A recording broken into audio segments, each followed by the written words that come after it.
The finale of Mr. Robot Season 1 was something that made me in equal parts excited and tentative about Season 2. Before I elaborate on that, I want to say I will be talking spoilers for Season 1 throughout this review, so if that's a thing that concerns you, best to go now. Finding out that the series was going in the direction of Fight Club and that Mr. Robot was another personality of Elliot was something that intrigued me. Not only was it a bombshell, but it was something that made the prospects of Season 2 very interesting but equally difficult to handle. The implication was that the show would explain everything from Season 1 and explore the new dynamic that had been created. But more than that, the most interesting part of Season 1 was seeing Elliot adapt to new situations and try to catch up with the plan. Now that this was over, it was difficult to see where Season 2 would go. While I'm definitely appreciative of the direction of the show and that it was at least more well handled than I expected, I think Mr. Robot lost a lot of what made it interesting in this season. I think the exploration of Elliot's character and the more interesting plot points of Season 1 were what made the show. Dealing with hacking E-Corp and that side of his life, while juggling the normalities of his life, was a legitimately investing premise. After the end of Season 1, it wasn't clear what F Society's plan was for the future, and I think that this aspect of Season 2 really dropped the ball. The exploration of Season 1's more vague aspects was definitely interesting, but it lacked focus and specific direction. I understand that many people believe this was the intention of Season 2, and I can see how this would be the case, but after a certain point, constantly being in the dark about things becomes kind of frustrating. Being withheld details about a plot makes you yearn for answers and the satisfaction of knowing, but this only works on the premise that you actually get answers. This season of Mr. Robot didn't deliver on this, and so after a point I stopped really caring about whether or not the show told me anything. This may be to Season 3's aid, but at this stage it's just irritating. I do have to add though that the addition of the FBI was a great decision.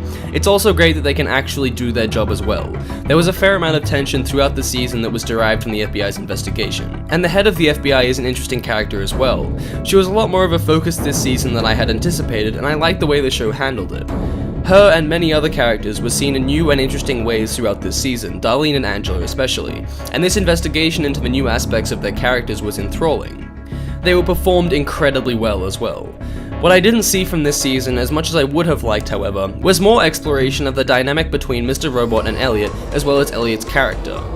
The reveal at the end of Season 1 was a really great move that opened a lot of new doors for the plotline and the relationships, and Season 2 seemed to squander this.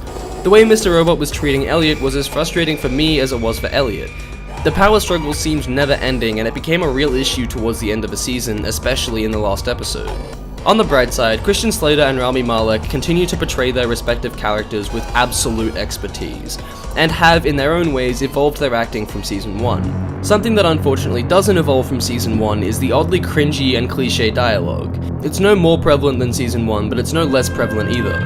It's still fairly distracting and annoying. The thing I appreciate most about this season is the decision to have Sam Esmail, the creator, direct all episodes.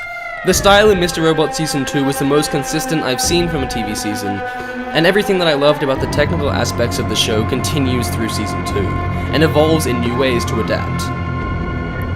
I've already said how beautiful the show is in the review of Season 1, and went on to say that how it is the highest standard of TV audiovisual, so I'll link to that part of the video instead of repeating myself.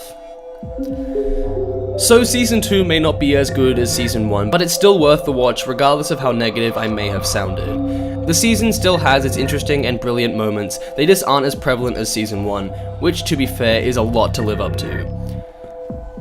Mr. Robot Season 2, 8 out of 10.